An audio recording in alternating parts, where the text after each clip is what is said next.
ဒီဘက်လေးကိုကြည့်ရှုနေကြတယ်နေနေရတင်ငယ်အားလုံးပဲမင်္ဂလာခင်ဗျာကျွန်တော်ဒီနေ့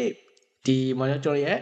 iWall ဒီ Photoshop channel လေးမှာပေါ့နော်ဒီ Photoshop နဲ့ပတ်သက်တဲ့နည်းလမ်းတွေကိုတင်ဆက်ပေးတာဆိုရင်အခုဆိုရင်တော့ Basic 2ကိုရောက်ရှိလာပြီပေါ့နော်ဟိုနေ့ကတင်ခဲ့ပြီးတဲ့ Basic 1ကိုလည်းအားလုံးလေ့လာခဲ့ပြီးလို့ထင်ပါတယ်ပေါ့နော်တကယ်လို့မလေ့လာသေးရင်လည်းသွားပြီးတော့လေ့လာပြီးပေါ့နော် Basic 1နဲ့ Basic 2ကတခွန်းတခွန်းချိတ်ဆက်နေတယ်ဟုတ်ကဲ့ပါအဲ့တော့ကျွန်တော်တို့ဒီနေ့ Basic 2မှာဆိုရင်ဘယ်လိုမျိုးရှင်းပြတာလဲဘာလို့ရှင်းပြတာလဲဆိုရင်အရင် Basic 1သင်ခန်းစာအတိုင်းပဲအဲ့ဒီပုံစံပဲခက်ဆင်ဆင်ပဲပေါ့နော်ဒါပေမဲ့ဒီနေ့ကကြတော့ဒီနောက်ခံ background ချိန်တဲ့နည်းကို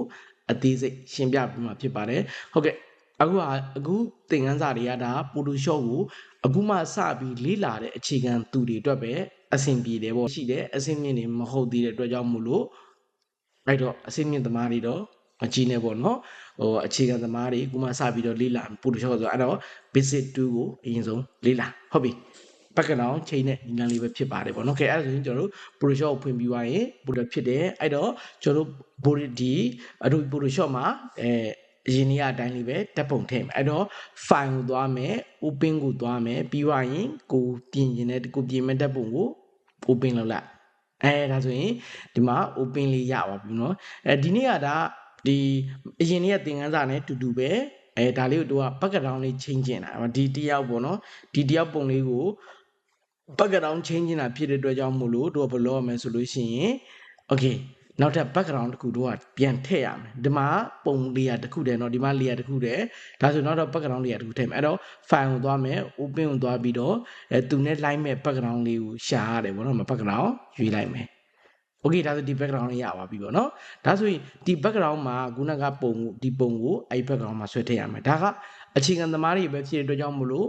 တေချာလေးလိုက်လုပ်ပါအစားအစုံလိုက်လုပ်ပါအရင်နေ့ကသင်ခန်းစာပဲအရင်နေ့ကလုပ်ထားတဲ့ပုံစံလေးပဲအဲ့ဒီအလေးကိုခက်ဆင်ဆင်လေးပဲဒါအများကြီးသင်ခန်းစာမတိုးဘူးပေါ့နော်အရင်နေ့ကသင်ခန်းစာလေးကိုပဲဒီနေ့လဲ basic 1သင်ခန်းစာအတိုင်းပဲ basic 2လည်းအဲ့တိုင်းပဲလုပ်ပါအဲ့တော့ဒါပေမဲ့နည်းနည်းလေးပဲပိုသွားတယ်ပေါ့နော်ဒါအခြေခံသမားတွေအတွက်ပဲနော်Adobe Photoshop ကိုဓာတ်ပုံပြင်တဲ့သင်တန်းဓာတ်ပုံပြင်တဲ့အခြေခံတွေကိုလေ့လာတဲ့သူတွေအတွက်ဒါ basic 1နေပြီးတော့ basic 2လေ့လာမယ်နော်။ Okay အဲ့တော့ဒီ basic 2မှာဘာကိုရှင်းပြထားလဲဆိုဒီပုံကို background ချိန်မှာဖြစ်တဲ့ကြောင့်မလို့တို့အရင်နေ့ကအတိုင်းပဲချိန်မှုချိန်နည်းတွေအများကြီးပဲရှိတယ်ဒါပေမဲ့အဲ့ဒါကြီးစိတ်ဝင်စားတယ်ကိုကမှအခြေခံကိုစပြီးလေ့လာတာဖြစ်တဲ့ကြောင့်မလို့အခြေခံတိုင်းပဲစနစ်တကျသွားမယ်ပြီးတော့မှကိုတက်သွားပြီဆိုတော့မှကြိုက်တယ်လို့ချိန်ပေါ့ဟုတ်ပြီနော်အဲ့တော့ကျွန်တော်ဒီမှာဒီနေရာလေး right click ထောက်လိုက်မယ်ပြီးသွားရင်မှာ၄ထောက်ပုံနော်၄ထောက်ပုံလေးကိုရွေးလိုက်ပေါ့နော်ဒီမှာ၄ထောက်လေးကိုရွေးလိုက်ဒီ၄ထောက်လေးပဲရွေးလိုက်နော် right click ထောက်မယ်ပြီးရင်၄ထောက်လေးကိုပဲရွေး left click ထောက်လိုက် okay အဲ့ဒါပြီးရင်ဒီကနေစပြီးတော့တို့ကဘာလုပ်မလဲ၄ထောက်ဒီလိုမျိုးလေးဖြတ်လိုက်တို့ဒါအရင် basic 1မှာသင်ခဲ့ပြီးတာမတူနေဘူးလားတူပဲเนาะပြီးတော့မှမူတူလေးကိုယူပြီးတော့ဒီပုံကိုတင်ရမှာဟုတ်เนาะအဲ့တော့ဒီ selection ပေးထားတာလေးကိုမူတူလေးယူပြီးတော့ဖိလိုက်ဖိပြီးွားရင်ဒီပေါ်ရောက်မလွတ်နဲ့ဘူးเนาะဒီပေါ်ရောက်ဒီနားရောက်မှလွတ်ကမှာဟုတ်ပြီเนาะဘာလို့လဲဒီပေါ်မှာသူဖိလာပြီးတော့ဒီပေါ်ကိုသွားပြန်ပြပေးမယ်เนาะဒီမှာဒါလေးကိုအစားနဲ့ပြန်ပြပေးမယ်ဒါကို selection ပေးရမယ်ဒီမှာ right click ထောက်လိုက်တယ်၄ထောက်လေးရွေးပြီးဒီနေရာလေးမှာဆိုဘာလုပ်မယ် selection လေးပေးလိုက်ပေးပြီးွားရင်ဒီအမြားလေးပေါ့နော်ဒါကြတော့ဟိုရွှေ့လို့ရတယ်ဒါမှုတူဒီတူလေးကိုယူပြီးတော့ဖိလာမယ်ဖိလိုက်ဒီပေါ်ရောက်ရင်မလွတ်နိုင်အောင်တော့ဒီရောက်မှလွတ်လိုက် okay ဒါဆိုလို့ရှိရင်တော့ဟိုအထဲကိုရောက်သွားပြီပေါ့ဟုတ်ပြီနော်ဒါဆိုတို့ကဘာလုပ်ရမလဲဆိုရင်ဒီ background ကိုဒီပုံနဲ့ဒီနောက်က background နဲ့နေရာချအောင်ဝင်ကြဖြစ်ဖို့တော့တို့ကနေရာချရမယ်နေရာချဖို့တော့ဒီမှာအမှတ်ချစ်ပေးဒီမှာအမှတ်ချစ်ပေးခြင်းကြောင့်ဒီမှာရွှေ့လို့ရပါပြီเนาะဒါလေးရွှေ့လို့ရပါပြီအဲ့ဒီမှာအဲ့လိုလေးရွှေ့လိုက် okay ဒီလိုရွှေ့လိုက်ဟုတ်ပြီเนาะဒါဆိုရင်အားလုံးမရပါဘူးလားbackground နဲ့ပုံနဲ့ကိုယ့်ရဲ့ပုံနဲ့ automatic အောင်ဝင်ကြဖြစ်သွားပြီဒါပေမဲ့တို့ကဘာလုပ်ရမလဲအဲ့ပုံမှာပါလာတဲ့ဒီ background တွေတို့ကဘာလုပ်ရမလဲဖြတ်ရအောင်မယ်ဟုတ်ပြီเนาะဖြတ်မယ်ဆိုတဲ့အတွက်ကြောင့်ဘာနဲ့ဖြတ်မလဲဆိုဒီမှာ right click ထောက်အောင်เนาะ eraser tool ရှိတယ် eraser tool ကနောက်ပိုင်းကျမှသူ့ရဲ့အသုံးပြုတဲ့နည်းလာလိမ့်မယ်ဒီနေ့မှာတော့ဒီ eraser tool ရဲ့ဒီခဲပြက်ပုံလေးပေါ့နော်ခဲပြက်ဒီ tool လေးရဲ့အသုံးဝင်မှုလေးကိုပဲအသေးစိတ်ရှင်းပြပေးမယ် ဟုတ်ပြီနော် background ဖြတ်တဲ့နေအဲ့တော့တို့ကဒီ background ဖြတ်မယ်ဆိုဒီမှာလားတို့မျိုးဒီ website ထောက်ဒီ user 2အပေါ်ဆုံးဟာလေးကိုယူလိုက်လို့ရှိရင်ဒီမှာသူ့ရဲ့ setting တွေရှိတယ်ဒီနေရာလေးကိုထောက်လိုက်ဒီနေရာလေးမှာသူ့ရဲ့ setting တွေရှိတယ်ထောက်ပြီးလား site ဒီကောင်ရဲ့အလုံးကသေးရင်တော့ကြီးကျင်တယ်ဆိုရင်ဒါလေးကိုနှိပ်လိုက်ရင်အလုံးကြီးသွားတယ်ဒါကကြတော့သူကကြတော့ဘာကိုသုံးတာ100%ဆိုရင်တအားတိကနံပြောက်သွားလားဒီကလုံးမှသူဒီနေရာမှာနော်ဒီကလုံးမှသူ့ကိုတို့ကဟိုပါပေါ့အနေဆုံး15%လောက်ထားမယ်ဆိုဖြတ်ကြည့်လိုက်တစ်ချက်ထောက်လိုက်ဝါတယ်နော်ဝုဒ္ဓဝါဒပဲပြတို့ကအတိအကျပြတ်ချင်တယ်ဆိုရင်တော့သူ့မှာပေါ့100%ဒါမှမဟုတ်ရင်90%နည်းနည်းပေါ့နော်တိကျပြတ်တယ်ဟုတ်ပြီနော်ဒါ setting အသုံးပြုတဲ့နည်းနော်ဒီမှာနော်ခဲပြက်ရဲ့အသုံးပြုတဲ့နည်းဟာတကယ်လို့သူ့တို့ကဒါ site အကြီးအသေးဒီလိုဖိပြီးဆွဲရတယ်ဖိပြီးတော့ဒီဘက်ကိုဆွဲလိုက်အဲ့ဒါကြီးသွားတယ်နည်းသေးမယ်ဆိုရင်ဒီလိုမျိုးသေးဟုတ်ပြီနောက်ပြီးတော့သူ့ကိုဖြတ်မယ်ဆိုရင်ဘာလုပ်လဲဒုံးတိဒါကြ90ရာကြောင့်နည်းနည်းဝုဒ္ဓဝါ60ဒါလို့ဒုံးတိဖြတ်ကျင်တယ်ဆို100%ထားလိုက်ဒုံးတိပြတ်သွားတယ်နော်ဒီမှာဒုံးတိပြတ်တယ်ဒါပေမဲ့တို့က background တွေတော်တော်များများမှာဒုံးတိပြတ်တာမျိုးတော့မရှိဘူး resolution ကိုသူကနည်းနည်းလေးလျှော့တာ90လောက်ထားလိုက်ဒါဆိုရင်နည်းနည်းလေးဝုဒ္ဓဝါတာလေအဲ့လိုမျိုးလေးနဲ့ဖြတ်တယ်ပေါ့နော် okay အဲ့ပြီးလိုက်တို့ကဒီမှာဆိုရင်ဒါဖြတ်လိုက်တယ်အဲ့တော့တစ်ချက်ထောက်ရတာနော်ဖြတ်တဲ့နည်းကိုတစ်ချက်ထောက်တယ်အခြေခံသမားဆိုတဲ့အတွက်ကြောင့်မလို့အခြေခံအမယ်လိုက်ပြီးတော့အစားဆုံးလေးလာပါဟုတ်ပြီနော်ကဲပြီးသွားပြီဆိုရင်ဒီမှာဒါလေးတွေဝင်ပြီးတော့ဖြတ်မယ်ဒါလေးတစ်ချက်ထောက်တယ်တစ်ချက်ပဲထောက်နော်ဒါဘာကြောက်လဲဒါဝုဒ္ဓဝါဒလည်းဖြစ်တယ်ဒုံဒီ site လည်းကြီးတာဒီမှာပြင်တာနော် system မှာပြင်တာနော်ပြထားပြီးသွားပြီနော်ဟုတ်ပြီနော်အဲ့ဒီဒါလေးတစ်ချက်လိုက်ထောက်မယ်လူမျိုးလေးလိုက်ထောက်မယ်ပြီးဒါလေးကိုဆွဲလိုက်မယ် keyboard က speed bar ကိုဆွဲပြီးတော့တွန်းဖိပြီးတော့လဲလက်လေးနဲ့ဆွဲလို့ရတယ်နော်speed bar မဆွဲခြင်းလဲ speed bar ဆိုတာအောက်မှာတော့ဘာတိုင်း keyboard မှာအတိုင်းတလားအဲ့ဒါကို speed bar လို့ခေါ်တယ်နော်အဲ့ဒီဟာကိုဖိလိုက်ရင်လက်လေးနဲ့တို့ရွှေ့လို့ရတယ်သူတို့နော်speed bar လေးဖိပြီးတော့ဒါလေးမှာဒီလိုတစ်ချက်ထောက်မယ်ဒါဝင်လို့ရတဲ့အတိုင်းဒါဒီကိုလိုက်ချောက်ဝင်မယ်ဖိပြီးဆွဲလာလဲရတယ်နော်ကိုဖိပြီးတော့ကိုမောက်ကိုကျွမ်းကျင်နေပြီဆိုရင်တော့ဘာလုပ်မလဲဖိပြီးတော့ဆွဲလဲရတယ်ဟုတ်ပြီနော်ဖိပြီးဆွဲလဲရတယ်ကဲလို့ကမောက်မကျွမ်းကျင်သေးဘူးဆိုရင်တော့ဘာလုပ်မလဲတော့ဟာပဲသွားစပိပါလေးကိုဖိရင်ဆွဲတင်လို့ရတယ်ဒါမှမဟုတ်ဒီတိုင်းသွားလဲရတယ်နော်ဒီလိုသွားလဲရတယ်စပိပါလေးကိုဖိပြီးတော့ဆွဲတာပို့ပြီးတော့ကောင်းတယ်နော်အဲ့တော့keyboard ဘယ်ဘက်လက်ကလည်း keyboard တစ်ခုကိုအသုံးပြုနေအောင်နောက်ပိုင်းကျရင်သင်ရမယ်တဖြည်းဖြည်းပေါ့နော်အခြေခံနေပြီးသွားလို့တဖြည်းဖြည်းဟွာဖြစ်ရင်နော်ရမယ်ဒါလေးရတစ်ချက်လေးလိုက်ထောက်အဲ့တော့ကိုကခုမှအခြေခံမှစပြီးတော့လောက်တာဖြစ်တဲ့အတွက်ကြောင့်မို့လို့အခြေခံသမားဖြစ်တဲ့အတွက်ကြောင့်မို့လို့အခြေခံလောက်ရမှာကိုမပြင်းမနဲ့ဟုတ်တယ်နော်နောက်ပိုင်းကိုကျွမ်းကျင်သွားတဲ့ခါကျရင်ကိုကြိုက်တယ်လို့တာဖြစ်အခြေခံမို့နောက်ပိုင်းဆက်လည်းသင်ပေးမယ်လေနော် level တွေကျွမ်းကျင်သွားတဲ့အဆင့်မြင့် level တွေကြားလို့ရှင်တော့ဒီလိုမျိုးရိုးရှင်းပြက်စရာမလိုတော့ဟုတ်ပါတယ်ဖြတ်တဲ့နီလန်းတွေကတော့အများကြီးပဲကိုကအခြေခံသမားဆိုတော့အခြေခံသဘောတရားလေးသိရမယ်အဓိကတော့ဒီ2တွေရဲ့အသုံးပြုတဲ့နည်းကိုသိမှရမှာဒါကြောင့်မလို့ဆရာ2တစ်ခုချင်းစီရဲ့အသုံးပြုတဲ့နည်းကိုအသေးစိတ်သင်ပေးနေတာပေါ့နော်โอเคเนาะအဲ့ဒါရမယ်เนาะတစ်ချက်ထောက်တယ်တစ်ချက်တကယ်လို့ဖြတ်မိသွားတယ်ကွာဟိုးဟုတ်နော်ကဲဖြတ်မိသွားတစ်ခါဖြတ်မိသွားကဲနောက်တစ်ခါထပ်ဖြတ်မိသွားပြီလို့မယ်အဲ့ဆိုဒီနေရာမှာedit ကိုသွားမယ်သွားပြီးသွားရင်ဒီမှာအမတာ undo eraser eraser ဆိုတာ eraser ခုနကခဲပြက်နဲ့ဖြတ်တစ်ချက်ထောက်လိုက်ရုံပဲပြောက်သွားเนาะတစ်ချက်ပြောက်သွားကဲနောက်တစ်ခု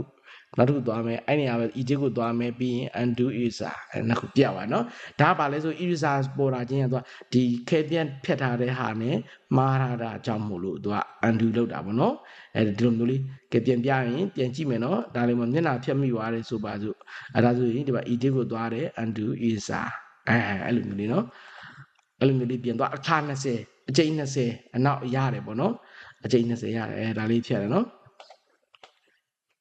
ဒီလိုအခြေခံတကွာကူမအစပြီးလေးလာဆိုတော့ဒီတိုင်းလေးပဲသွားနော်အခု setting နေရှင်းပြလိုက်တာကဒီခဲပြတ်2ရဲ့လောက်ဆောင်ချက်သဘောတရားလေးကိုရှင်းပြလိုက်တာပေါ့နော်ဒါခဲပြတ်2တစ်ခုတည်းနဲ့ပဲဆရာလောက်ပါကျွန်တော်ဘာမှမလုပ်ဘူးနော်ခဲပြတ်2တစ်ခုတည်းနဲ့ပဲသုံးပါတယ်နော် user 2လေးနဲ့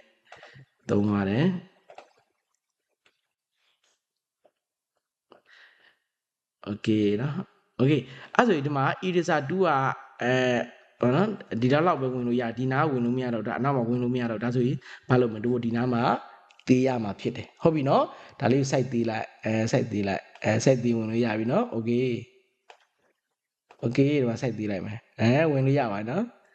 ်ဟုတ်ပြီနော်နောက်ပြီးဒီမှာ site သေးတဲ့အတွက်ကြောင့်ဝင်လို့ရပါဟုတ်နော်ဒီမှာဝင်တယ်လက်ပြတ်ပါမယ်ဟုတ်နော်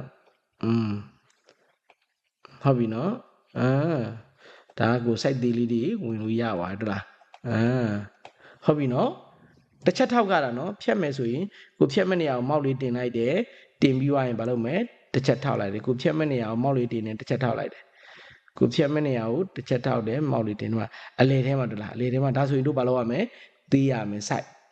နဲ့ site သေးအဲ့ဒါလောက်သေးရော okay လားမနော်တွေဝင်လိုက်ဟုတ်ပြီနော်ဒါပြီးရင်မှာဝင်မယ်အသေးနဲ့ဝင်လို့ရမှာအသေးနဲ့ဝင်မယ်အဲ့လိုမျိုးလေးတွေဖြတ်တာပေါ့နော်ပြီးရင်တို့ဒီမှာဒီနေရာဝင်မယ်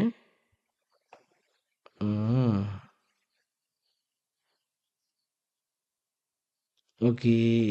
ဟုတ်ပြီနော်โอเคဒါဆိုရင်ဒုခုနက background လေးပြင်လို့မပြီးပါဘူးလားပြီးပါပြီဒီမှာ background ကဒီပုံစံရော့ရနော်ဒီပုံစံကြီးတို့ကပါလဲဒီပုံစံချိန်လိုက်တယ်အဲ့ဒီမှာကြံသေးတယ်တတိထားနော်အဲ့ဒါအခြေခံနေနေအဲ့ဒီနားလေးမှာလိုမျိုးလေးဒါဆရာဖိပြီးဆွဲတာတစ်ချက်ထောက်ပြီးတော့ဖိပြီးဆွဲတာနော်အဲ့ဆရာကကြတော့မောက်ကင်တာမြန်နေပြီဆိုတော့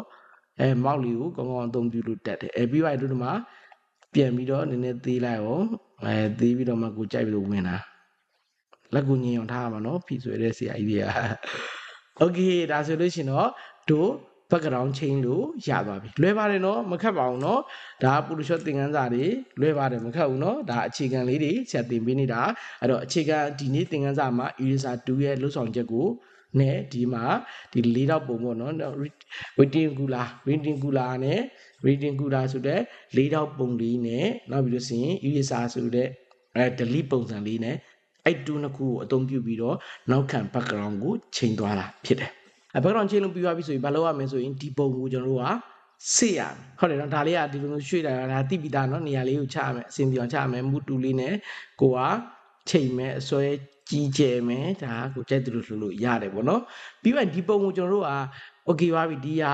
background နဲ့ဗာနဲ့အငွေညာဖြစ်သွားပြီလှသွားပြီဆိုဘာလုပ်မလဲသိမ်းမယ်ဟုတ်တယ်နော်ဓာတ်ပုံအဖြစ်သိမ်းမယ်တော့ Facebook ပေါ်တင်မယ်လीဟုတ်တယ်လားအဲ့တော့ file ကိုသွားမယ်ပြီးလို့ရှိရင် export ကိုသွားမယ်เนาะပြီး export app ကိုသွားမယ်တရားကြည့်မယ်เนาะ file ပနာနေပြီးတော့ export ဓာတ်ပုံသိမ်းမယ်ပေါ့เนาะဓာတ်ပုံသိမ်းတဲ့နီး okay export app ကိုနှိပ်လိုက်မယ်ပြီးသွားတာနဲ့ဒီမှာဆိုလို့ရှိရင်တို့ကဘာပြောင်းပေးရမယ်ဆိုရင်တို့ဒီမှာ JPG ပြောင်းပေးရမယ်PNG ကကြတော့ PNG က logo design တွေဆွဲတဲ့ခါမှာ PNG ကိုပြောင်းမယ် JPG ကကြတော့ဓာတ်ပုံတွေကြရင် JPG ပြောင်းမယ်ဟုတ်ပြီနော် JPG ပြီးဒါလေးကို quality ကိုအပြည့်ဆွဲထားဟုတ်ပြီနော်ပြီးရင်ဘာလုပ်မလဲ okay ဒါဆိုရင် export ကိုနှိပ်လိုက် okay ဒါဆိုရင်ကိုဘယ်နေရာမှာသိမ်းမလဲပေါ့နေရာသတ်မှတ်ခိုင်းဒါကြောင့်တို့ကဘာလုပ်မလဲ desktop ရဲ့ခုနကတို့ background ရှိတဲ့နေရာဘာမစ်ပူတူထဲမှာပဲပြီးနာမည်ပြောင်းလိုက်ဘာမစ်ဘာပေါ့ပြီးစေပေးလိုက်ဟုတ်ပြီနော်ဒါဆိုရင်တို့လုပ်ထားတဲ့ဗီဒီယိုလေးကိုတကြည့်ဓာတ်ပုံလေးကိုတကြည့်မယ်ဒီမှာနော်ဘာမစ်ပို့တူထဲမှာโอเคဘာပုံလေးရောက်သွားပြီအိုးဒီမှာလားโอเคရပြီနော်ဟုတ်ရဲ့ဒါဆိုရင်ဓာတ်ပုံစီးတဲ့နည်းလေးလည်းအားလုံးပဲရရှိလိမ့်မယ်ပေါ့နော်โอเคဒါဆိုလို့ရှိရင်ဆရာတို့တွေနောက်ထပ်သင်ခန်းစာတွေ lesson 2ပြီးသွားပြီ lesson 3ကြရင် basic 3ကြရင်ပြန်ဆောင်ကြမယ်အားလုံးပဲ bye bye